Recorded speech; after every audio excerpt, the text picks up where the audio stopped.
11월 18일 오늘의 말씀은 사사기 8장 22절에서 35절입니다. 그 때에 이스라엘 사람들이 기드온에게 이르되 당신이 우리를 미디안의 손에서 구원하셨으니 당신과 당신의 아들과 당신의 손자가 우리를 다스리소서 하는지라. 기드온이 그들에게 이르되 내가 너희를 다스리지 아니하겠고 나의 아들도 너희를 다스리지 아니할 것이요 여호와께서 너희를 다스리리라 하니라.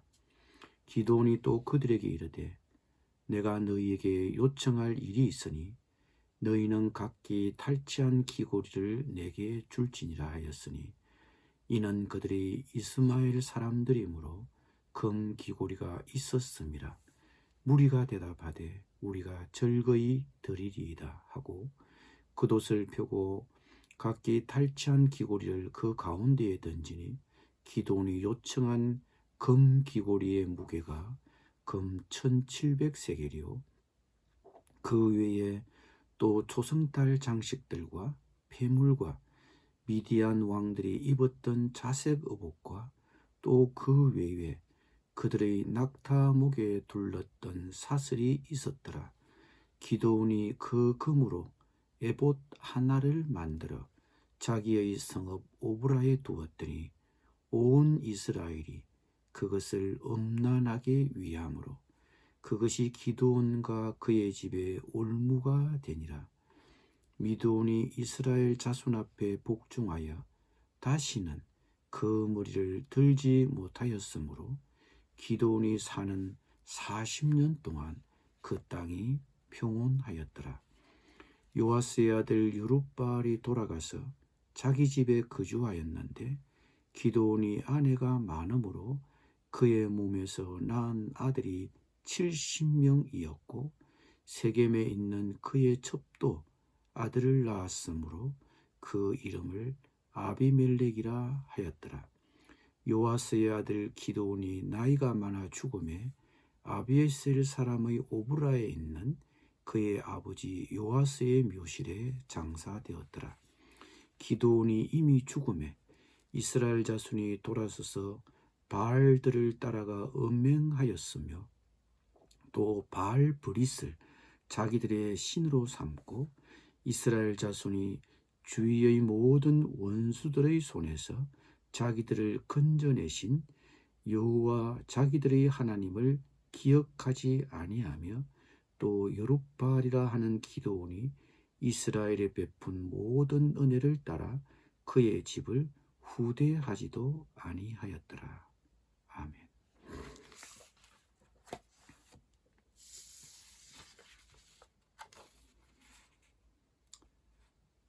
전쟁을 승리로 이끌면서 마치 이방의 왕들처럼 기드온은 변해버렸습니다. 이런 그의 변화는 전쟁 이후에 더 구체적인 모습으로 드러내게 됩니다.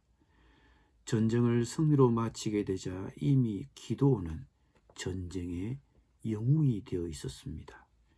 전쟁이 끝난 후에 이스라엘 사람들이 기드온에게 말하였습니다. 장군께서 우리를 미디안의 손에서 구하여 주셨으니 장군께서 우리를 다스리시고 대를 이어 아들과 손자가 우리를 다스리게 하여 주십시오. 전쟁 영웅 기드온에게 이스라엘 백성들은 왕이 되어달라고 부탁한 것입니다. 기드온의 대를 이어 그의 아들 손자가 다스려 달라는 것은 세습 군주가 되어 이스라엘을 통치해 달라는 것입니다. 그러나 기드온은 멋진 말로 백성들의 여망을 깨끗이 무산시켰습니다. 나는 여러분을 다스리지 않을 것입니다. 나의 아들도 여러분을 다스리지 않을 것입니다. 오직 주님께서 여러분을 다스리실 것입니다. 백성들은 기드온에게 세습 권력을 제안했지만 기드온은 일거에 그 요청을 거절했습니다. 그런데 기도는 애매모호한 요구를 한 가지 했습니다. 여러분에게 한 가지 청이 있습니다. 각 사람이 얻은 전리품 가운데서 귀고리 하나씩을 나에게 주십시오. 백성들은 자발적으로 그들이 전리품으로 챙긴 금 폐물들을 가지고 왔습니다. 그렇게 모은 금이 26절에 보니 1700세겔, 킬로그램으로 환산하면 19kg이 넘습니다. 기도는 이렇게 모은 금으로 에봇을 만들었습니다. 그리고 그 에봇을 자기가 사는 오브라 성읍에 두었습니다. 그러자 온 이스라엘이 그곳에서 그것을 엄란하게 섬겨서 그것이 기드온과 그의 집안의 올무가 되었습니다. 에봇이란 대제사장이 착용했던 복장입니다. 금을 주형하여 금 에봇을 만들어 자신의 영지인 오브라 산당에 세워둔 것입니다. 그런데 이 금으로 만든 에봇을 온 이스라엘 백성들이 찾아와서 우상처럼 섬긴 것입니다. 그 에봇을 보고 기도하면 기드온이 전쟁에서 승리한 것처럼 자신들의 소원도 이루게 된다고 생각하고 그 에봇을 신으로 섬긴 것입니다. 아마 그는 하나님이 이스라엘에게 준 큰 승리를 기념하는 뜻에서 그런 에봇을 만들었을 수도 있습니다. 그러나 결국에는 금 에봇이 하나님을 대신하는 신이 되어버린 것입니다. 기드온은 왕이 되어달라는 백성들의 제안은 거절했지만 실제적으로는 왕의 권력을 추구했던 것으로 보입니다.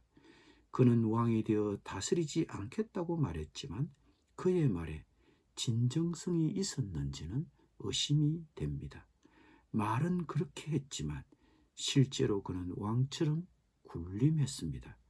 전쟁 이후에 그는 40년 동안 왕처럼 행세하며 살았던 것입니다. 그리고 그는 많은 아내와 첩을 두었습니다. 많은 아내와 첩은 왕의 권력의 상징입니다. 낳은 아들이 70명이나 됩니다. 그리고 흥미로운 것은 첩이 낳은 아들의 이름입니다. 아비멜렉, 이 이름의 뜻은 내 아버지가 왕이다 라는 뜻입니다. 이로 미루어 보건대 기드온은 비록 공식적인 왕의 지위는 거절했지만 실질적으로는 왕의 권력과 부를 누렸습니다. 그리고 백성들로부터 거의 왕처럼 대접을 받았습니다. 왕궁을 짓고 왕으로 살지는 않았지만 왕처럼 살았습니다. 이것이 그의 인생의 말년의 모습입니다.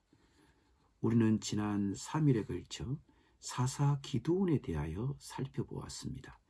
그는 영웅이 아니었습니다. 소심하고 의심이 많은 인물이었습니다. 그러나 하나님은 그런 기드온을 세워 압제받던 민족을 구원하게 하셨습니다. 그는 하나님이 아니었다면 그냥 평범한 시민으로 살다가 생을 마쳤을 것입니다. 기드온도 그것을 모르지는 않았을 것입니다. 그러나 그는 큰 승리를 경험하면서 하나님을 잊었습니다. 그러면서 그는 서서히 몰락해 갔습니다. 많은 위대한 인물을 보면 대다수의 지도자들은 그들이 전성기 때 얻은 승리와 영예를 관리하는 데 실패합니다. 그리고는 역사의 무대를 쓸쓸히 퇴장합니다. 기드온은 하나님께서 주신 미디안의 대첩의 영광을 독차지하며 이스라엘 백성의 마음을 조금씩 도둑질하였습니다. 왕이 되어달라고 어우성치는 백성의 요구를 진정으로 거절하지는 못하고 황금 에봇을 만들어 신상처럼 세워두고 자신을 경배하게 했습니다. 그는 자신에게 쏟아진 환호와 칭찬과 존경의 마음이 사라질까봐 그것을 유지하기 위해 황금 에봇을 주조했습니다. 이것이 그의 인생의 가장 어두운 그림자였습니다. 기도는 백성들의 마음속에 계속 인기를 누리고 싶었습니다. 그 영광을 백성들이 잊지 않고 기념해 주기를 바랐습니다. 그래서 그 기념으로 황금 에봇을 주조했고, 이것이 자손들에게 길고 긴 어두운 유산을 남겨놓게 되었던 것입니다. 선줄로 생각한 자는 넘어질까 조심하라고 했습니다. 기도원의 권위가 아무리 높아졌어도 기도원은 역시 하나님의 종입니다. 백성을 이끌어 승리를 쟁취했지만 그 승리도 하나님의 말씀을 따랐기 때문에 온 승리였습니다. 무언가 우리가 공을 세웠다면 우리도 이 점을 꼭 기억해야만 합니다. 우리가 이 점을 잊지 않는다면 실족할 위험은 없습니다. 이기고 난 후, 공을 세우고 난 후 우리에게 한호와 칭찬이 쏟아질 때 우리가 기도원과 같은 그런 우를 범하지 않도록 특별히 유념해야 할 것입니다. 기도하겠습니다. 주님, 우리가 성공하고 승리했을 때 실족하지 않도록 도와주십시오. 그 성공이 하나님께서 주신 것임을 알고 주님께 영광을 돌리게 하여 주옵소서. 그리고 그 승리와 영예를 잘 관리할 수 있도록 도와주시옵소서. 예수님의 이름으로 기도드립니다. 아멘.